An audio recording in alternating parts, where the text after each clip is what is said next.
Global investors are facing a fresh surge in geopolitical risk after the U.S. capture of Venezuelan President Nicolas Maduro.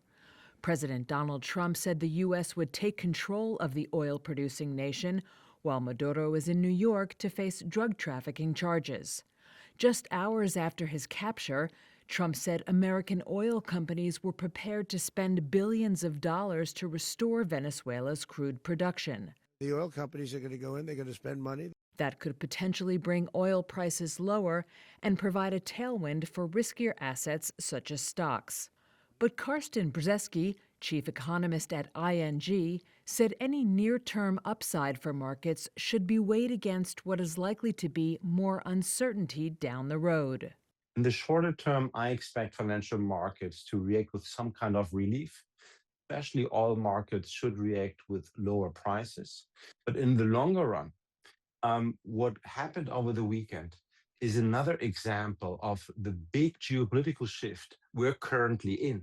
A geopolitical shift in which it is all of a sudden the stronger countries trying to take as much as possible, leaving aside all kind of international laws and international agreements.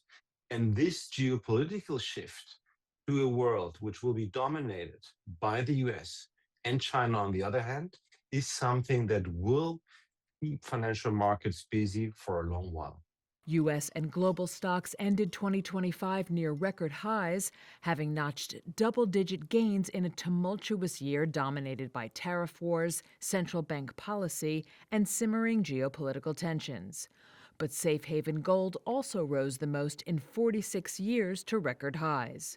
The price of oil edged above $62 a barrel in December when the U.S. blocked sanctioned tankers from entering or leaving Venezuela, but has been fairly stable at around $60 since. Brent and U.S. crude closed 2025 with their biggest annual loss since 2020, marked by wars, higher tariffs, increased output by OPEC+, and sanctions on member nations Russia, Iran, and Venezuela.